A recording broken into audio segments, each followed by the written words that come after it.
What is good, everyone, and welcome back to the Nostalgia Podcast. My name is Taylor, aka Nostalgia. Joining me is Azto by Zoe.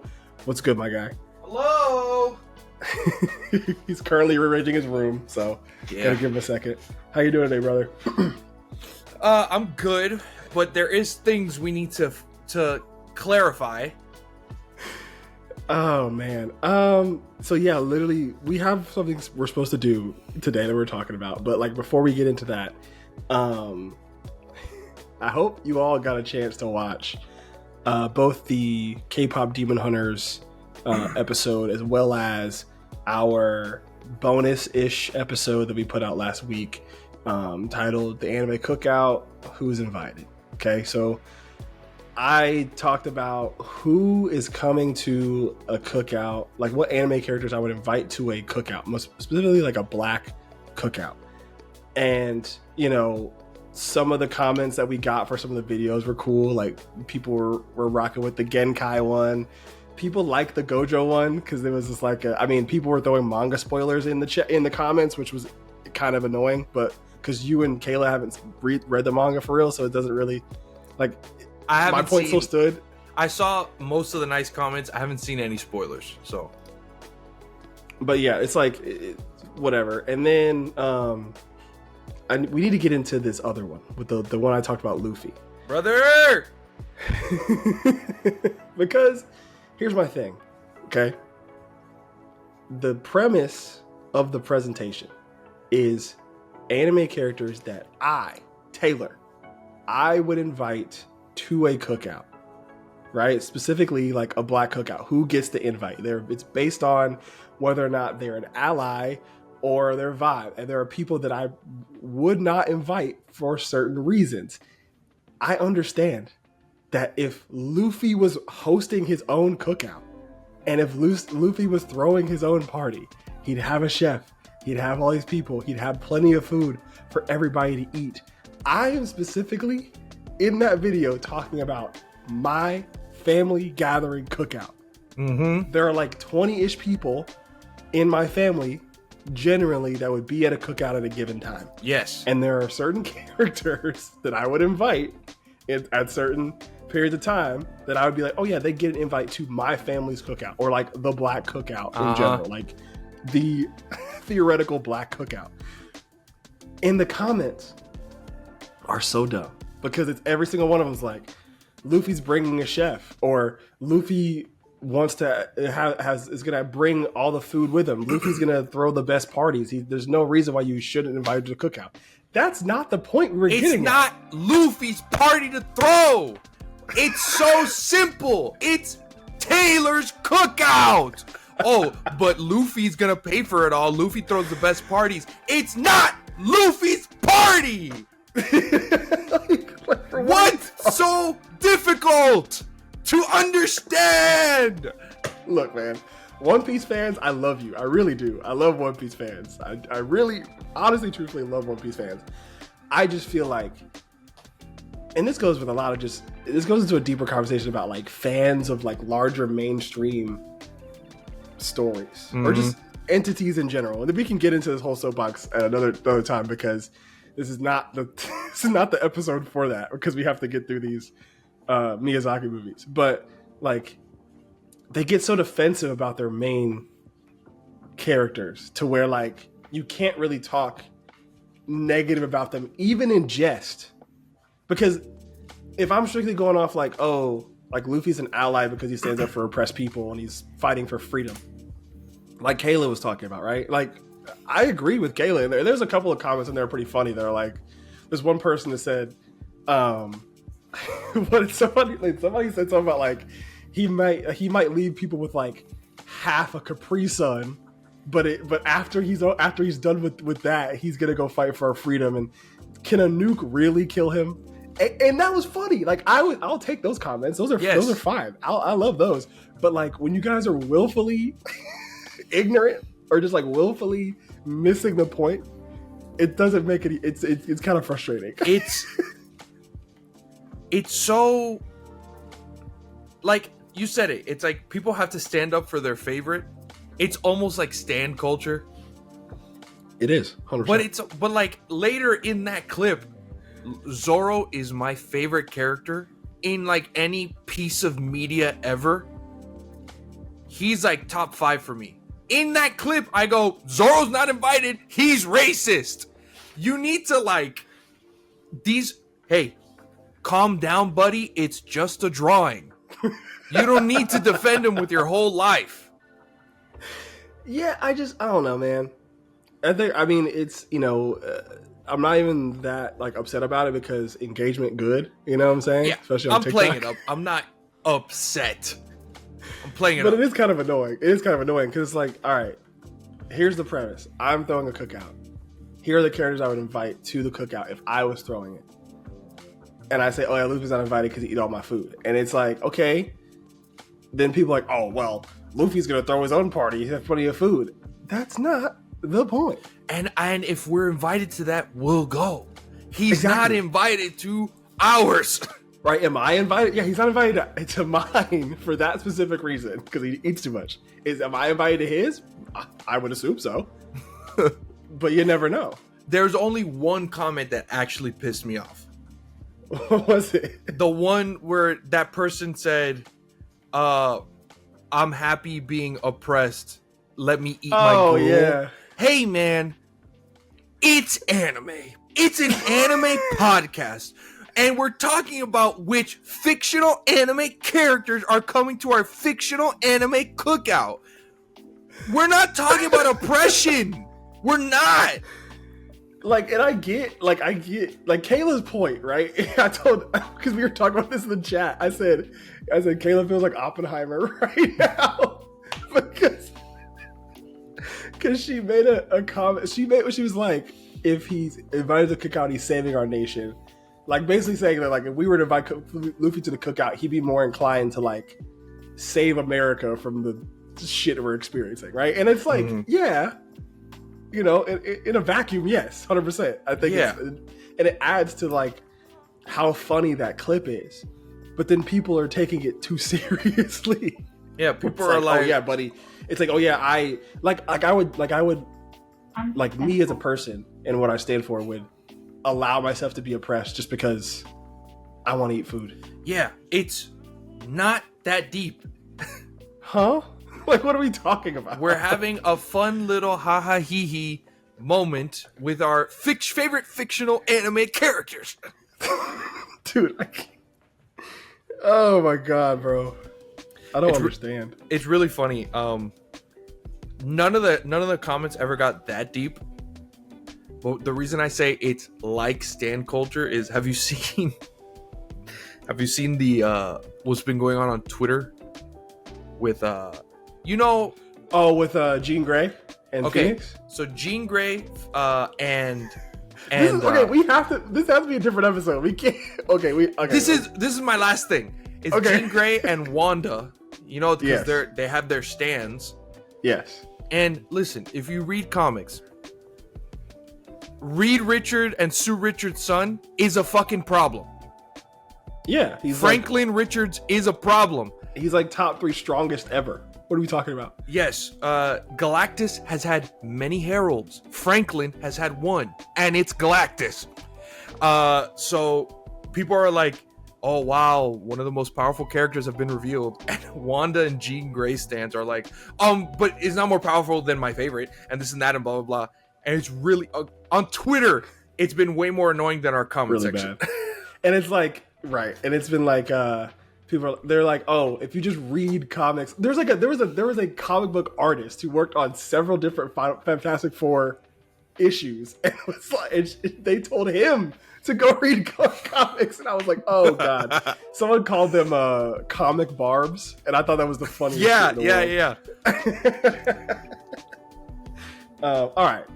That's enough for fan enough. culture right now. Yeah, we got about 10 minutes of the soapbox. We're good to go. Okay. So today, actually, we're on the back end of our episode series. So I would like to say welcome. This is part 9, right? Part 9. Okay, yes. Well, welcome to part 9 of Miyazaki Magic, and today we're talking about Spirited Away. And this is like the one that we've been kind of building to a little bit. Like it's the Miyazaki movie in some aspects. And I kind of that's kind of like part of the conversation I want to get into in terms of like the staying power of this movie. And so I watched it last night and had a lot of thoughts on it. I gave it a 4 out of 5 on Letterboxd. I didn't get a chance to like write my full like long review. I'm not really a review guy on Letterboxd. I kind of just give my rating and keep it pushing. So as far, you know how this goes, we've been doing it 9 times already. As far as initial thoughts that you got after watching it for it's been a while since you've watched it. Like I remembered more the ending than the setup. So before the podcast, I watched the first half. Yeah. And I remember the first time I ever watched this was in our dorm room in college. And I remember enjoying the movie, but not getting it. I didn't really understand. But it is, now that I've seen so many Miyazaki films, it's kind of more or less Kiki's Delivery Service is about growing up, but in kind of a more lighthearted look at me, I'm a witch way. This movie, from the jump, from the beginning, it is obviously, you could tell it's a Studio Ghibli Miyazaki film, but the not the aura, I'm not trying to but just the energy of this movie is so different, even compared to the rest of his films. And I wonder if that's because we live with the context of what this movie is after, like 25 years after it came out. Yeah. But I don't know, to me it feels so powerful. It feels, again, I find it difficult to really express how I feel about this movie, but you know, on an easier note, for a Miyazaki film, like it's darker than most. It's a little bit more sinister instead of this magical world where it's like, oh, look at this, wow, where am I? It's more like Alice in Wonderland, where she gets thrown into this world, and instead of being like, wow, look, it's like, how the hell do I get out of here? Where do I go? What do I do? Right. To explain a story of growing up. Because I felt very similar to Kiki's Delivery Service, where it's like, okay, this young girl has to get a job. And again, Kiki's Delivery Service, haha, hee hee, bakery delivery. This one is, okay, you're going to work in a fucking bathhouse for the dead. For the spirits. For spirits. Yeah, for spirits. But for the spirits of your world, and there's spirits everywhere, and all the spirits are, frankly, disturbing. This has the most, how you say, nightmare fuel. yeah, it does, for sure. The radish spirit, he's kind of a funny guy, but he has little tendrils everywhere, and that gives me the creepies. I mean, there is something I want to kind of get into in terms of like the aesthetic of Spirited Away. And but as far as like my initial thoughts on it, like, you know, last time I saw this was in college. And kind of like you, it was one of those situations where I kind of watched it, I thought it was a good movie, but I didn't really like get it. But I will say, just like, obviously getting older now and watching so many of these Miyazaki movies, it's not, I wouldn't say it's easy, but I've become more accustomed to picking up on the central themes of the movie, like, because usually, it's become more accustomed to picking up those themes like earlier on in the movie, as opposed to like at the end of it. Then I go, oh, I see what it was trying to say, you know. I think, you know, we can get into this a little bit later, as far as like the full circle moments of it, but I think a big part of this movie that I kind of got from it was like the power of like human connection and like compassion and caring for people goes a long way in certain situations, and you can combat, you know what I'm saying? And it's human connection, but it's showing human connection or not human connection, but just like connection with other people through different lenses, right? You have like the way Chihiro connects with people through compassion and caring and like, you know, it's like wanting to help people. Then you have, you know, we can get into the character dynamics later, but you have how No Face, you know, so it goes through his connection, how Yubaba goes through her connections, how, you know, so just kind of understanding how like the ways in which people try to connect to others and the advantages and disadvantages that presents to people that trying to do that. And so like getting into the overall aesthetic of Spirited Away, Joe Hisaishi again knocks it out of the park with this one. In his most iconic, like every time a song starts playing from the soundtrack, it's like, oh, I've heard that everywhere. Yeah. I like people use that in YouTube videos, in like memes, but like it's never, again, it's there's something about this movie. The energy of this movie is powerful. It just sticks with you from the start. It's very, very interesting what both Miyazaki and Hisaishi did with this movie. It's kind of like they were on their A game. For sure. And it's like, you know, and it kind of segues into what I want to talk about.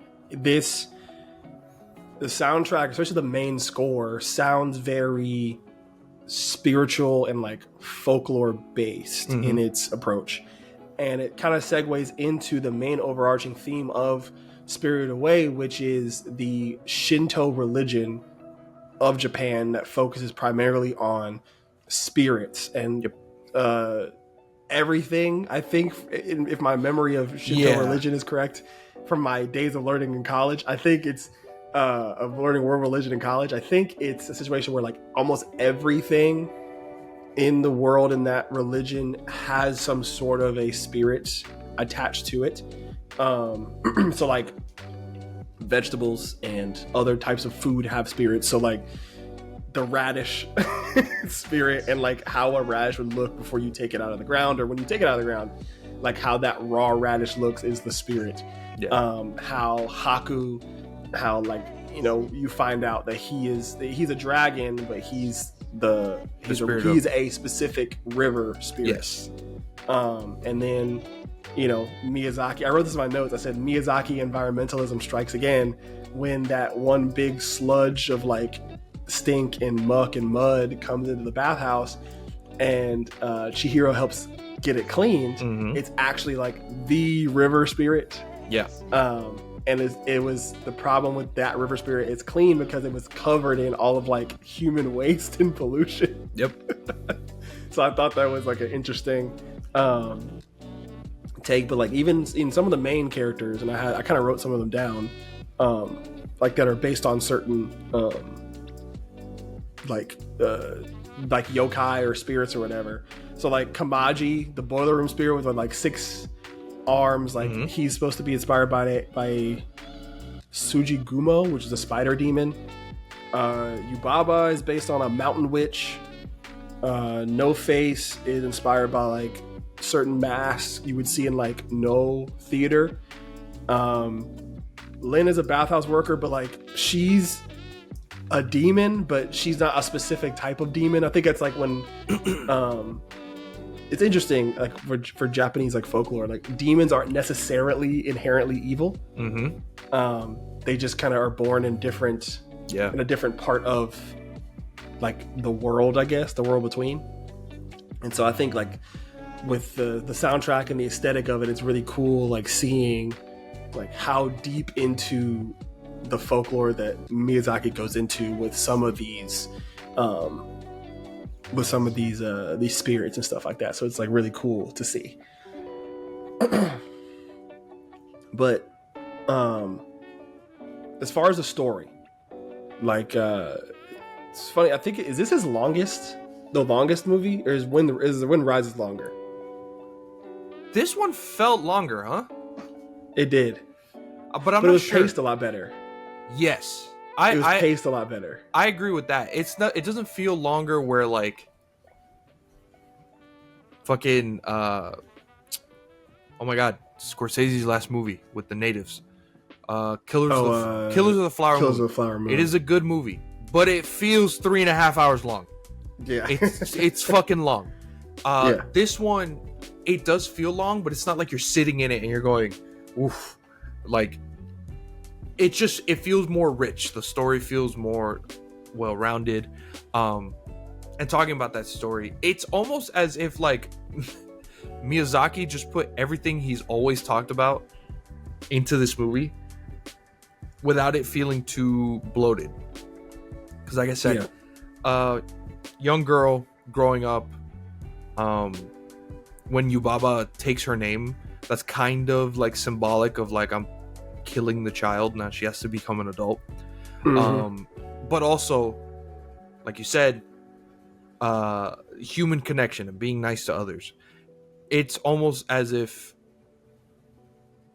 it's like he's saying, like, just because you're growing up doesn't mean you can't lose that childlike kindness that you should be showing everyone. We tell kids to be nice to everyone, and then as we grow up, we become cynical and cold, and we lose it.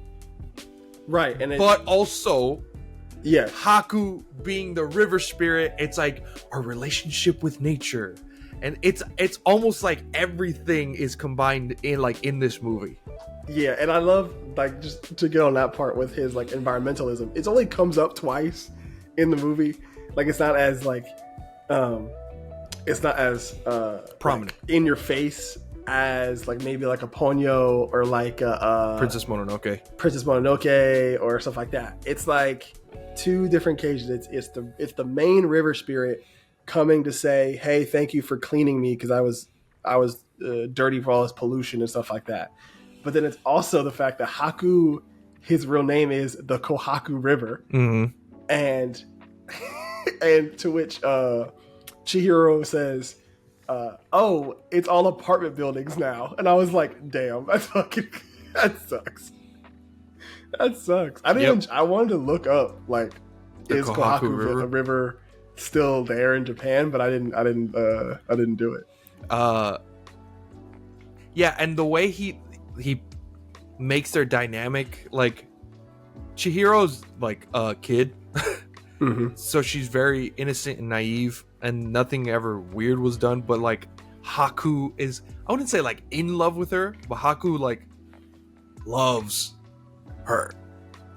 Yeah. And it's like this thing where it's like, the earth loves us all. We should be nice to the earth. Yeah. I think it's their dynamic is interesting because it's not like how what is the names of the characters in Castle in the Sky? What is the dynamic in that one? Yes. Okay. I forgot. But I know what you're talking about. You see what I'm saying? Or like even San and what's his name from Princess Mononoke. It's not that kind of love in this, where it's like they're not like there's not any kind of like underlying correct romantic. It's more like he definitely wants to be her protector. Yes. And she wants to be of help to him and be like his friend. Yes. Yeah. I think that was done very well, considering how, I don't want to say weird, but how other love interests, quote unquote, or friendship dynamics were done in Miyazaki movies before this one. Mm-hmm. And then fucking the pirates in Castle in the Sky. Yeah. Kind of falling in love with the... Okay. Yeah, it's like... It's this one is so well done that it's like, where was this before? I didn't even ask because I remember you missed the Porco Rosso episode. How did you feel about? Oh yeah, about here's Marco the thing, and Mia. Bro, it's so, again, that's another one where it's like, I do love that movie, I really do. Yeah, and it was a surprise because I was like, a pig flying up, but I ended up really liking the movie and what it's about. And then there's that scene where they're like trying to fall asleep, and then she starts asking questions, and I'm like, what's going on here? Not only is he an adult and she's a child, he's a pig. Hey man, and I got attacked online for that because I got attacked online for that take. That's insane. I don't know. It just it. If you watch the movie, it definitely feels weird. I'm not saying it's as weird as fucking Sam Levinson's freak ass with Euphoria. Okay, it's very it is different, and there are nuances and things. But you can't sit there and tell me when that scene happens in Porco Rosso, you don't feel a little bit weird. Yeah, but hey, which is us celebrating how well done Haku and Chihiro's dynamic is in this movie. Exactly, because if you really want to boil it down, like when you talk about like Shinto spirits and the Shinto folklore, like these spirits are thousands of years old. So it's like, I mean, if you want to play that game, it's still weird. You know what I'm saying? So, but yeah, I think it was just a situation. And it was funny. I thought that initially, because I hadn't seen it in a while. Initially, I was like, is Chihiro some sort of like spirit that was reincarnated? Because Haku says at the beginning, like, oh, I've known you since you were born or something like that. Or I've known you since you were a little child. And at first it kind of threw me for a loop because I was like, oh, is like the main reveal going to be that she's like part spirit and like she has to help unite some of the demons in the heavens together or like something like that. But it was mostly just like an Alice in Wonderland situation where she's thrown into a situation that she's not comfortable with and is scrutinized and discriminated against because she's not a spirit and has to like navigate her way through that and get back to her family. And I thought that, I know you mentioned something about like, adulting and like not losing that like childlike kindness towards people because you end up growing more old and more cynical and more like, just, annoyed at the world and stuff. And I think nobody embodies that more than Yubaba. I think Yubaba is a perfect,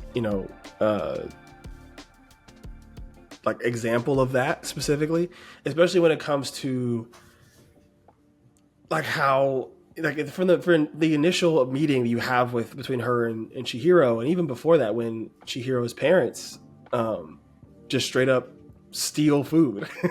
Yes. Yeah. And like you watch that scene, you're like, and you realize what Yubaba did, right? And you're like, dang, like Yubaba turned Chihiro's mom and dad into pigs because they ate food they weren't supposed to. On the flip side, you're like, well, it kind of exposes like adult human nature just to be inherently greedy and just and think they're entitled to things when they're not. Not only greedy and entitled, but like the way they treat Chihiro in the beginning of the movie is like it's not even like, yes, Chihiro is like being so dramatic. Oh my god, I finally got a bouquet and it's a going away present. My life sucks. And it's not them being like, oh, like quit worrying. It's like her mom kind of sounds annoyed of her. Yeah. And her father, I don't remember her father directly speaking to her. It's almost as if like he's speaking around her. Yeah, like yeah, whatever. Yeah. And again, I don't think it's Miyazaki saying like she comes from an abusive family. No, I think it's more the parents are also stressed about moving, and since they're tired, they are forgetting that, like, okay, this is my daughter and I should be nice to her. And that also grows into the whole thing of like, when you're an adult, you become cold, you become a little bit more selfish, you become less kind. Look at this food, we'll pay when the guy gets back, don't worry. Like, they're very kind of just set in their own way and not looking at like how scared your child is or what kind of food this is. Like, it's very interesting to kind of piece together what Miyazaki was trying to say about Yubaba and her parents. Yeah, and then the situation where Chihiro and Yubaba meet each other, and like, oh, this child doesn't have any manners. She's just gonna be super lazy and not work, and she's just gonna be this and that and this. It's like it's a funny dynamic to watch, because it's literally just a elder generation versus a younger generation, and the elder generation just automatically, without even really knowing any of these people, younger generation automatically assuming that they're going to be lazy and bratty and don't want to be, they don't show any respect. But it's like, with us being in our younger generation, it's like, you have to show us respect first. Like, how can we respect you if you don't respect us? Mm-hmm. You see what I'm saying? And that's what I thought was a great point for that dynamic. What's really funny is that this movie came out the year 2000, the year 2001, but you can equate so many things to like the older generation now. The scene where Chihiro keeps, I want a job, I want to work, like, give me a job. And she's telling her, no. Then the baby wakes up, and Yubaba just flew across the room and yelled, and everything came off the walls, and then she blames Chihiro for waking up the baby. Yeah. My grandparents never did this, thank God. But old people do this shit all the fucking time. Where they did something, and it's like, oh, that's your fault because you're always on that damn phone. And it's like, exactly. And it's like, hey, brother, I'm trying to shop at Publix. You know how many old people I see on their fucking phones, and they almost run into me? I'm not on my phone. You are. It's a very hypocritical nature where it's like, I can't show you any kind of respect if you're not going to give me the same in return. And that's not how that works. It's this thing where it's like, yes, respect your elders, but there are many old people who think just because I'm an elder means I already got the respect I deserve. It's not how that works. I don't know you, bro. I don't know you. No, I don't. And it's at a point where, like, I don't wish to know you at that point if you're gonna act like this, And so to kind of go further in on Yubaba, like, when you talk about connection, like, is a big and connecting with people with this movie, I think Chihiro connects with people through kindness and compassion and and wanting to help in that kind of regard. Yubaba, she kind of goes. Her connection is through dominance and control. Mm-hmm. Like how she takes people's names and leaves them with one character left in their name. Yep. When they sign a contract, how like you basically can't live in that spirit town or whatever. You can't live there unless you make a deal with Yubaba and have a job. Mm-hmm. And then Yubaba's, I guess, contractually obligated to live in that city to offer a job to anybody who asks for one. So it's like, so in that regard, she kind of dominates people, and that's how she connects with them, because she is just so domineering and controlling of their lives. Like, she don't even let you have your own name, and a lot of times you forget your name because she takes it from you.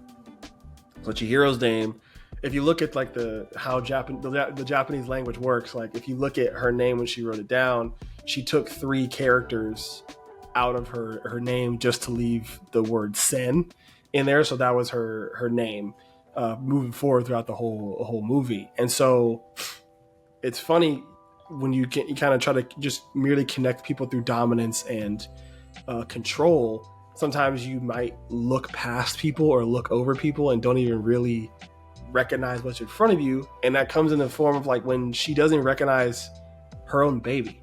Yep. When like her Zeniba, the twin sister, turns the 3 like bearded heads into the baby, she's just so used to just having this control over people that she doesn't even recognize that that's not even her son for real. Mm-hmm. And so I thought that was a cool like point to make, where it's like, hey, you know, sometimes you have to come down to people's level and show that kindness and compassion, regardless of how old you are, in order for people to get that kind of respect. And then comparing that to the end, when Yubaba tries to do the same with Chihiro. She tries to trick her and be like, I'll let you leave if you could pick your parents out of this group of pigs. But because Chihiro is so kind and compassionate and understands people on a different level than Yubaba, she outsmarts her. She's like, my parents aren't in here. They're not here. Yeah. And Yubaba's like, what the like? How did you do something that I can't? Because you're old and you don't want to respect. This is a point of contention in my brain. You know, it's funny. Your dad said you need to scream on the podcast more. I think we found it right here. It's just, listen, man, I get it. I'm not going to sit here and be like, I hate all old people. No, man. You respect those who deserve the respect. There's so many old people that don't. Yeah. And my grandparents have never done this either, but it's like you get those kind of people that, you know, demand the respect that they think that you need to earn for them, which is that doesn't make any sense to me at all. Doesn't make any sense. And so then I want to also moving into like, you know, the theme of connection with, I think No Face is one of my favorite just characters, like side characters in a movie ever, in an animated movie ever, because of like how Miyazaki presents this idea of materialism and greed and isolation and loneliness. Yeah, it's such a good example. The way I took No Face is No Face is nobody, but because he's nobody, he's everybody.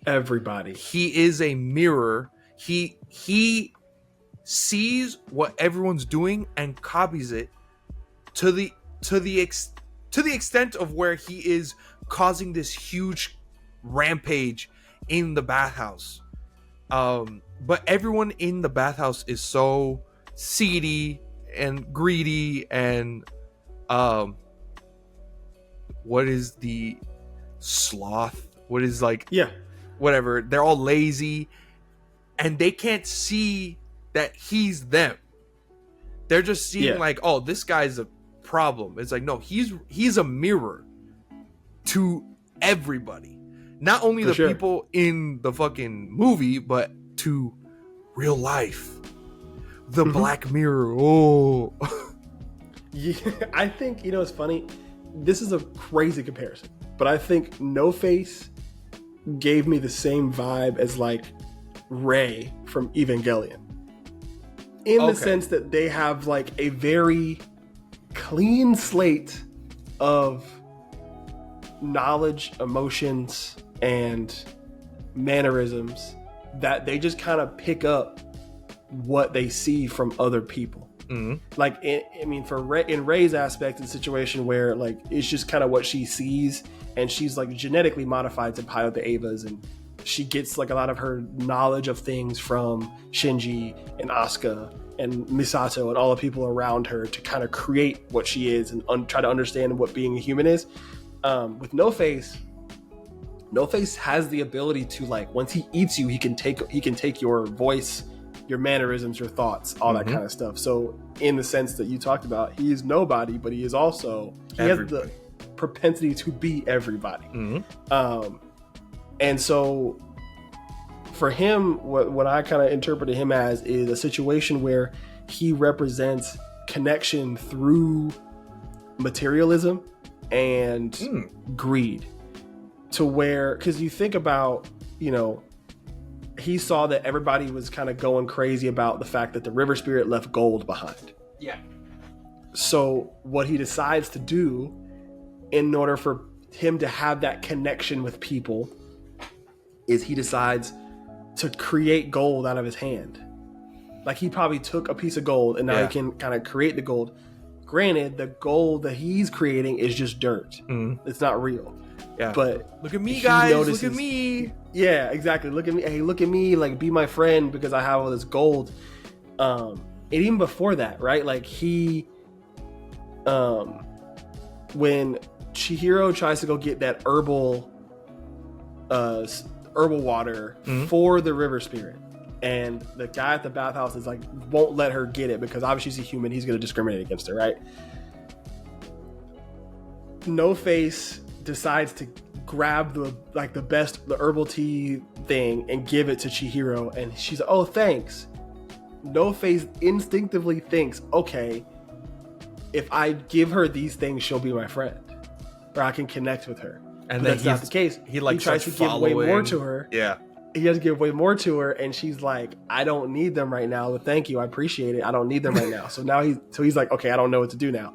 Then he has all this gold, all these people love him.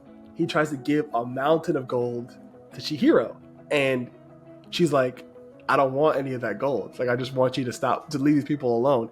So he literally can't buy or like bribe his way into a connection with Chihiro. And then, you know, he moves on to Zenziba.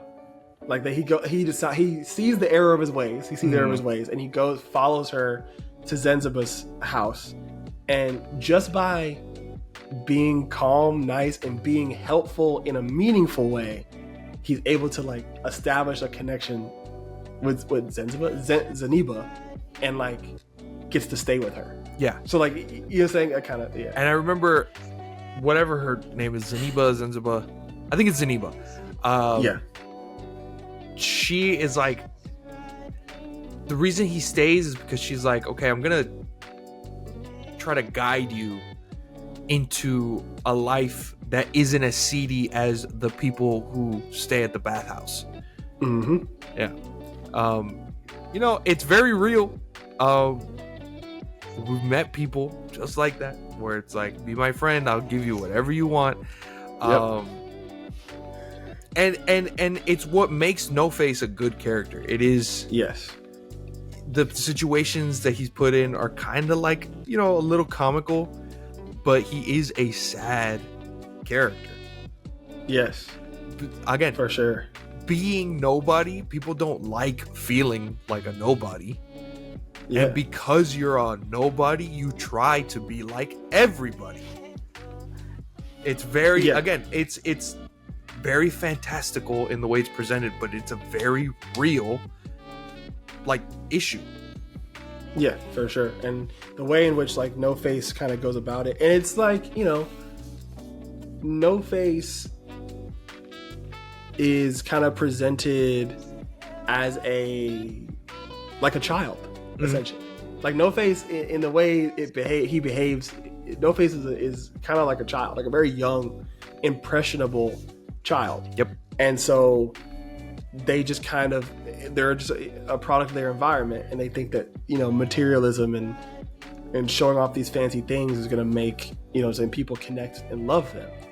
And that's just not the case. It just kind of prolongs the loneliness a little bit, because they're not they don't love you because you are a good person. They love you because you gave them gold. Mhm. Like all the demons and spirits in that bathhouse are giving him tons of food and giving him all this praise, and like they're doing like a traditional like spirit seance dance ceremony just so he could give them some more gold. I thought that was such a cool moment, like just in general, in terms of like the overall Shinto religion folklore thing, where like all the the people in the bathhouse are like lined up and like this ceremony. You have like the mystical or like the fans and like the actual I don't even know, like the spirit medium like hat, the triangle and like the traditional dance.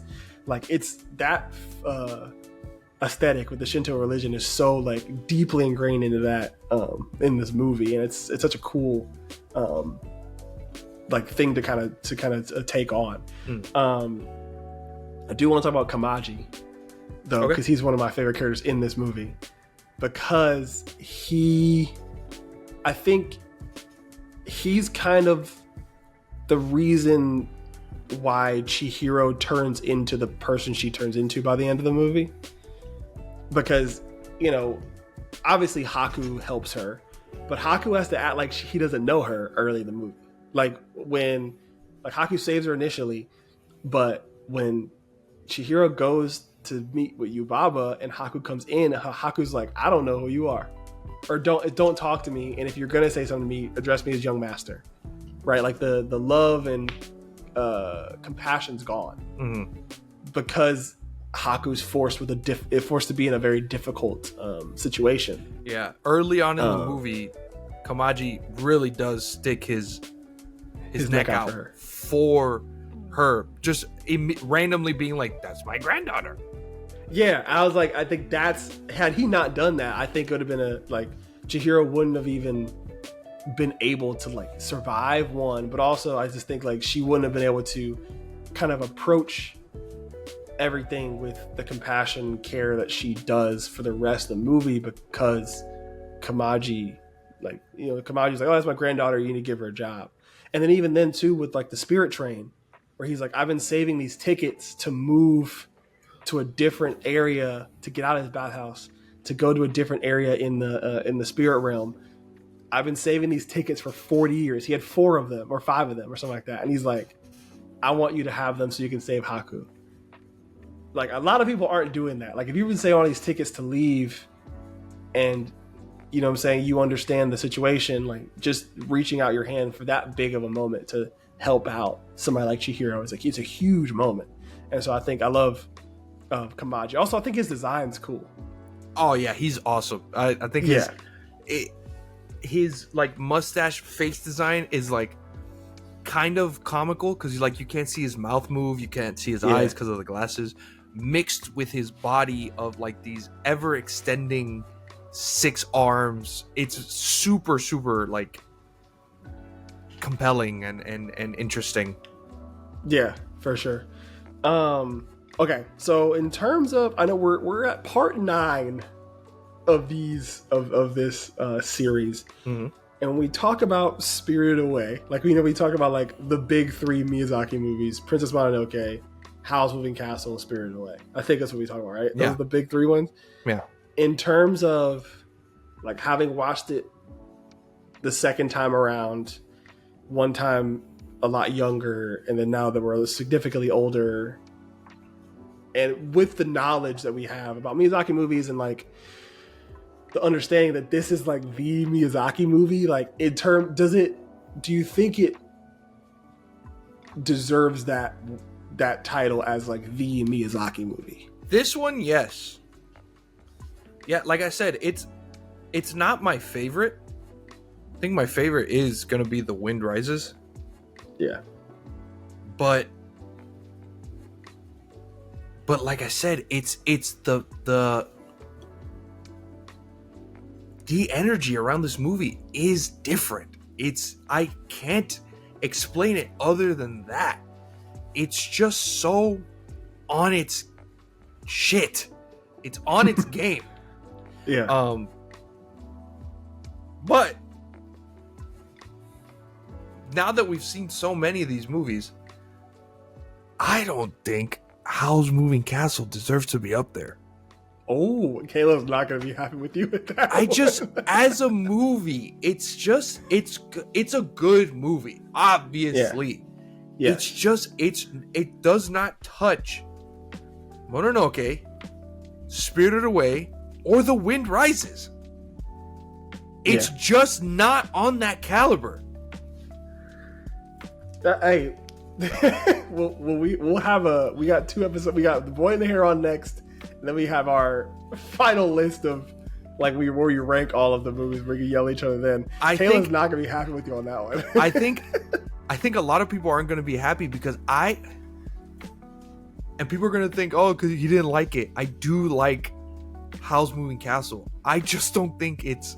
I think there are more Miyazaki movies that are better. That's a fair point. But this one definitely deserves the fucking Oscar it won.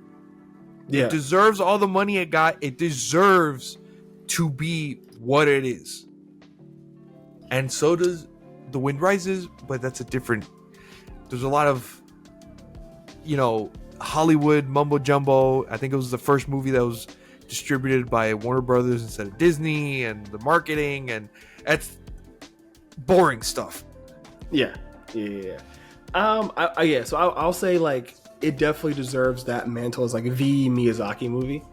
I think just because I feel I'll try to put into words what makes it so good is I think it's the best parts of everything that Miyazaki does in his movies. I think it's the culmination of everything that he does really, really, really well, which is having essential, either multiple or just having some sort of essential theme that revolves around either human nature or growing up or human connection, all that kind of stuff, right? Just having a very integral central theme.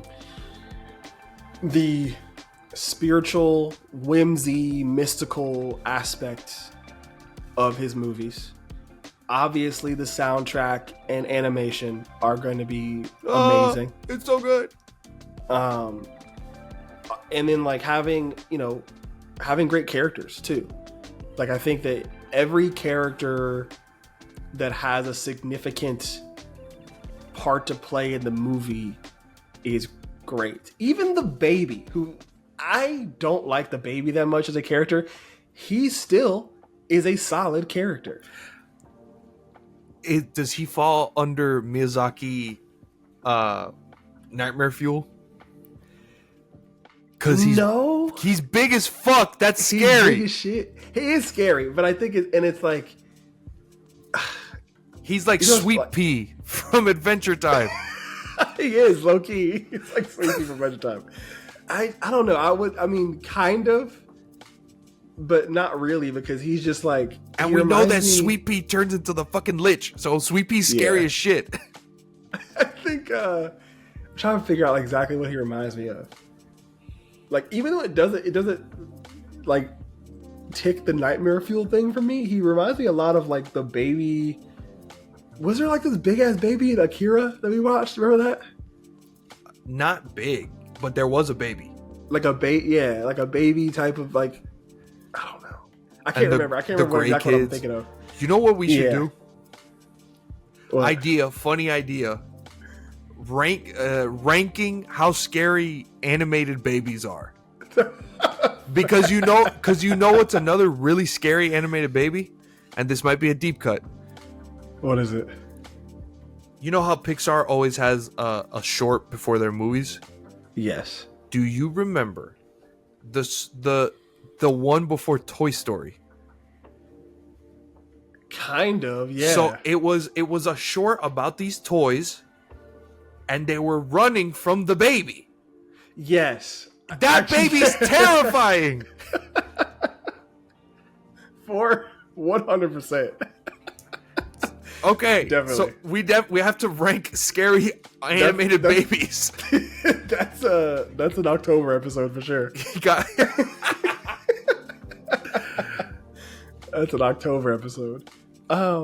Yeah, but yeah, like even even very minor characters. I mean, even though I didn't really like the baby that much, I still thought it was a great character because of what the baby like represented or whatever. And it's like still that kind of, you know, searching for a connection through intimidation. It's like, hey, if you don't play with me, I'm gonna break your arm. If you don't play with me, I'm gonna cry. Or like, but the baby has isolated himself and thinks that the only way that, because he learns from Yubaba, the only way that I can forge any kind of connection or have Chihiro play with me is through intimidating her and dominating her. Because like, oh, I know that my mom would come kill you if I cried. Yep. But you got to play with me now. You know what I'm saying? So I think I still like what the baby represents.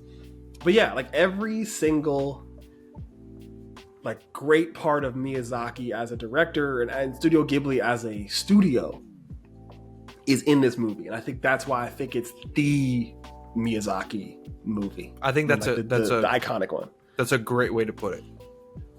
Yeah. That's honestly that's a good way to end it too. All right, we have to get into some music recommendations because some heat has been dropped since these past couple of episodes have been out. Mm-hmm. Man, all right. Let God Sort Him Out came out while we were recording. While we were around my birthday. Oh, it came my out around God. my birthday. Crazy. It's different. It's different. Even after it, right now it's my album of the year. Yeah, I mean, but the thing is, here's the problem though. So like, okay, I want to talk about Let God Sort Him Out just because, like, I think it's so cool being us being almost 28 now, right? Like, Clipse has been rapping, or Malice and Pusha T has been rapping like when we were like young kids in like elementary, middle school. Like the grinding beat is very integral to our history as music fans. Yep. And to see them come back and like and I don't want to like, you know, not to throw his age in as like a determining factor in how good somebody is, but like Malice being 50 and leaving Earth on every single verse that he did for this album. It's insane. And not only that, I don't agree with the online sentiment where Pharrell only gives his good beats to Pusha T. But he was fucking on one the entire album. Yeah, for sure. He was on his A game. It's all for three sure. of them being like on their shit, which Pusha T is never not. Let's be honest. I don't think he's ever phoned one in. Malice having a comeback. Yeah, like long as the amount of time he took off just to come back and just kill it the entire album, crazy. And Pharrell being Pharrell. It's just so good. And then obviously they get a guest verse from Kendrick, from Tyler. You got John Legend on here. Pharrell raps a little bit. Stove God Cooks on FICO. Yeah. It's just so it's different. Yeah, it's different, man. It's different. It's different. Go ahead. In this kind of, we've talked about it before, drought of mainstream hip hop. It's there. They come out, and so does. Let's not get it twisted. So does Alchemist with the albums he's been dropping. But they come out and they revitalize what rap is, and it's not this weird. Because even we were in college during the SoundCloud era. Even those guys aren't really making music anymore. Yeah, I mean, like the people that kind of came out of that era that were successful, obviously like Denzel Curry, and like, you know, Ski Mask Slump God. I still think Ski Mask is a good rapper. So do I, but what has he dropped? And he didn't drop that much. I mean, Denzel Curry's probably the one out of that era where he was like, but was he really SoundCloud era, or we just knew all those guys? You see what I'm saying? I think, his ultimate, like when his early stuff was definitely SoundCloud. Yeah. It's just not a lot of those guys. Uzi dropped an album last year to no fanfare and hasn't done anything. But Uzi had a heyday though. He just hasn't done. That's what I'm saying though. He had a heyday. Yeah. Most of those guys did. When was the last time we heard of 21 Savage? I mean, but so this heyday of what rap was a few years ago is over. And that was kind of when it was mainstream. It was the biggest genre in America, at least when we were in college. It still is. But it's just maybe I'm getting old. Maybe I'm getting old. I don't think it's that. I think, and I've thought about this a little bit about this Clipse album because, I think there are obviously certain different types of eras in rap that we go through. Mm-hmm. You know, saying as a genre, and obviously that SoundCloud era never produced a lot of like solid acts that had success later on after they got out of that SoundCloud sound. Mm-hmm. That still are able to make a lot of good music. Like Uzi's put out some bad projects lately, but Uzi at one point, especially when we were in college and even like a little bit after college too, he was, so one of the biggest rappers. I still put some of his shit on. He has some really catchy shit. Yeah. And then I think though, there was a big incoming wave of people that were kind of more so just rapping because it was a quick way to make money in a lot of situations. Where like, yeah, if they just if they just have this like bravado and the beat's hard, then more often than not, like people are gonna flock to it, right? And then you have this, I think, coupled with the wave of anti-intellectualism, which is why I'm saying like all the music that goes viral nowadays, and this is something for a different podcast and a different story. The shit that pops off easy now is pop, but with a swing of country in it. And I'm not saying country means blah blah blah. No, fucking Man Child by Sabrina Carpenter is a catchy song. It's a great song. But there are a lot of I see this in like the societal mainstream that we're swinging to a more conservative aesthetic, where like Chaperone made a country song, Post Malone's a fucking country artist, and that's what's getting more popular than Migos was when we were in college. Yeah, because there are so many people trying to be Migos. Listen here. There's a large amount of people that are just trying to be rappers from Atlanta. That's the biggest thing. And somebody that has lived in this state for as long as I have, my entire life, mind you, like it's so easy to spot because the Migos grew up in the county that I live in. Like it's just like come on. And it's so crazy because everyone always brings this up. Wow, I recognize less and less names from the XXL freshman list every year. Mm-hmm. I think this year is very telling because the only person that anybody knows on the list this year is Ian.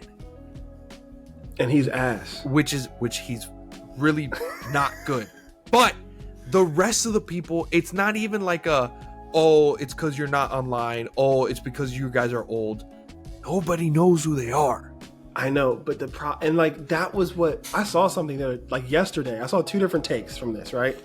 The guy, I forgot his name, but he goes by The Company Man. He's like a music journalist. Okay. And like reviewer. He basically was just like, XXL needs to go away from their old style of the freshman class because they're not like bringing in like actual rappers anymore. Because at first XXL was like the ciphers and the freestyles were about bars, about like what rappers are out there like really like, saying like rapping bars and having like good like just rapping skills or just like good music within the rapping skills, right? And obviously there was that shift. I think it was the 2016 freshman list is where you had that shift where you had like, was it Denzel Curry, Lil 2016 Dicky, is Denzel, all them. Lil Dicky, Anderson .Paak. Let me see how many I can remember. 21 21 on that one. Uzi, Yachty, Designer. Yep. Dave East. Yep. Um, Dave East was 2016. That's fucking crazy. Who am I missing? There's like a couple. Oh, Kodak. Kodak, XXXTentacion. Yes. No, that was 2017. That was 2017. He was with Kyle, and then he stopped the music and started rapping. Yeah. I remember that. But you had but like that's where you started to see the shift, and he was just like, you can't do that with those people because that's not the type of rapper that they are. They're more like the fun times get lit type of rappers instead of the MC. MC. And then there was somebody else that was like quoted that and was like, nah, let them rap so we can see how bad they are at actually rapping. And I'm like, I get both sides, but because my thing is like XXL, they used to have a formula where it was like more often than not, you get like, I don't know how many they put on the list, but it's like, we'll say they put 8 just as like a regular number. They'll put like 6 legitimate rappers, or they'll do 5 legitimate rappers. They might do 1 R&B artist and then like 2 kind of get hype, get lit rappers, right? Now it's, especially with this list specifically, it's like they'll have like 5, they'll have 6 get hype, fun times get lit rappers, and then like 1 rapper that like has a flow that can rap but isn't in that like, which I forgot her name, bars situation. She's great this year. Samara Sin is fucking fantastic. I was gonna put her in the more like actual bars category, because if you listen to her freestyle or like her own solo freestyle, like it's the best one in the group. It is, honestly. It is. And yeah, so like you have like you have most of the fun times get lit rappers, or you get like the drill and like the real grimy type of like rappers, or whatever. Like the people that kind of emulate the NBA YoungBoy kind of style. Yeah. And even the people that have that Rod Wave kind of style in that list, and then you have Samara Sin, who actually can rap. So it's like, it's the way the dynamic has shifted. And so I think that coming back around to let God sort them out, it's like, it's kind of like it shouldn't be, but it's kind of like a breath of fresh air to be like, okay, like you can have really great beats and then have really great rappers on top of it that can like, talk their shit, but also tell, good stories within the song, and also be able to just kind of like have a song that like you could also play this at a club and it shouldn't be bumping. You see what I'm saying? There's a way to do everything in a song. Yeah. Like if So Be It came on in the club, come on now. That's hard.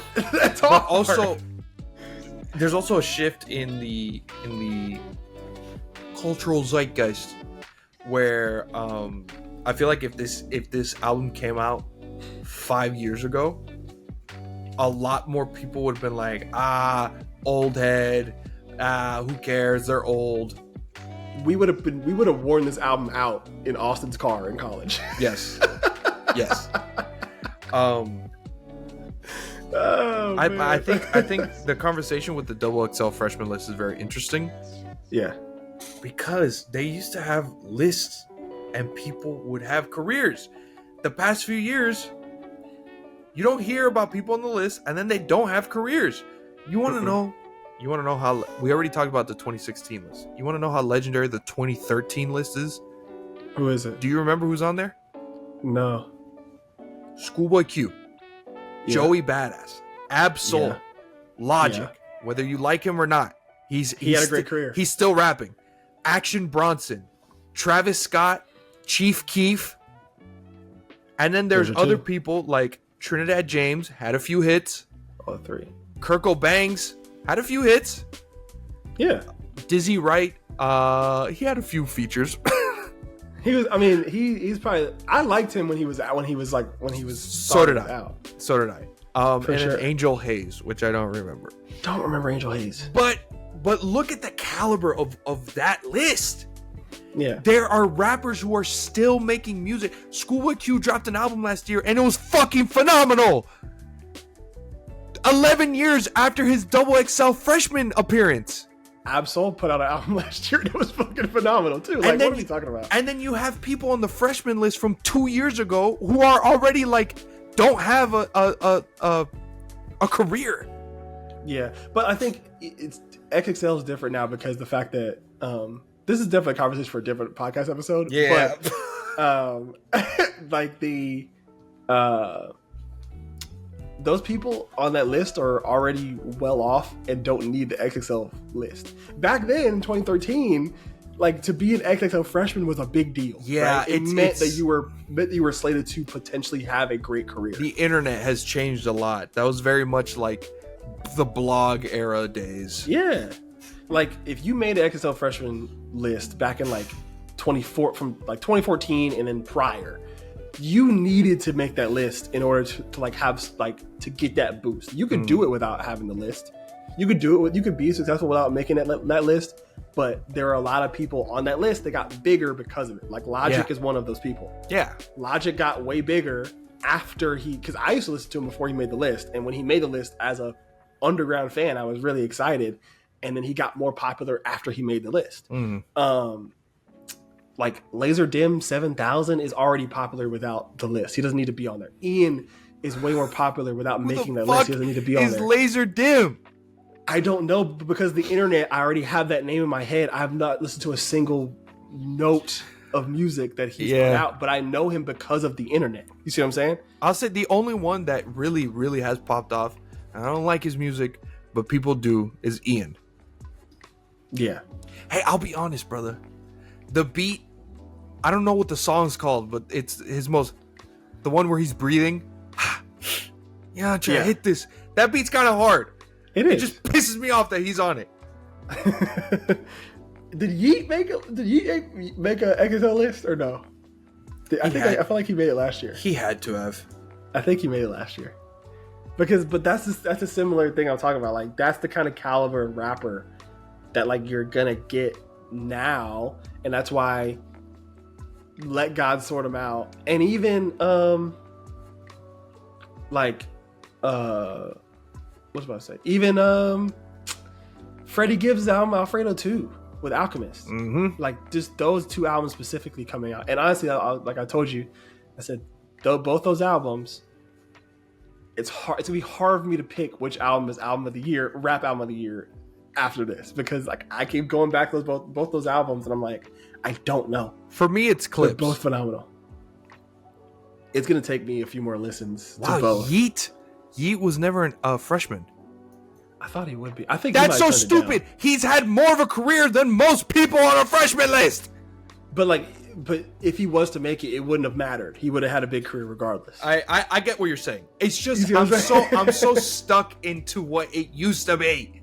Yeah, for sure. I think I don't think it's the fact that we are old. I think it's that we're getting old and going through the different types of rap eras. Back in my day, the blog era days. We could just see the shift in rap eras as we're getting older. Yeah. In like real time, because we still listen to a lot of, because we don't just stick to one era of music when we listen to it. That's the thing with me and you specifically, where it's not like my dad, where he's gonna listen to like early 2000s rap, early 2000s rap, or like Tupac or Biggie. Gotcha. You know what I'm saying? My dad likes Logic though, funny enough, but like it's that kind of situation where it's like he's not gonna listen to anything past maybe like 2012, 2013. Gotcha. You know what I'm saying? But me, my brother, you, whoever, like Sam, you know what I'm saying? Sam, like we're all gonna listen to like rap from different parts of each era. Even though there are some parts that we're not gonna just even touch because it just doesn't sound good to us. It's so funny when the Clipse album came out. I texted Sam, and Sam responded with, "Coke music is so back." Oh man.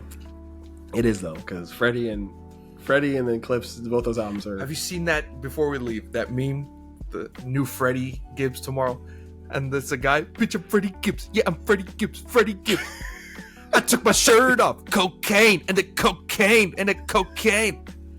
This is the part of the song where the beat switch. I'm Freddie Gibbs. Because it's so accurate. Or like when the Clipse album was coming out, it was that clip of that one baseball player that like their triple celly was like they snorted a line of the base pad. Fire selling, by the way. Fire celebration. That shit was crazy. But yeah. You got anything else before we get out of here? New Tony Hawk game's fun. That's it. That's it. I've become addicted to Balatro, by the way. Yeah! I'm super late, but I'm addicted to Balatro. Good game. Well, that's everything we have today. I am Taylor, aka Nostalgia. As told by Zoe. See you guys next time. Peace.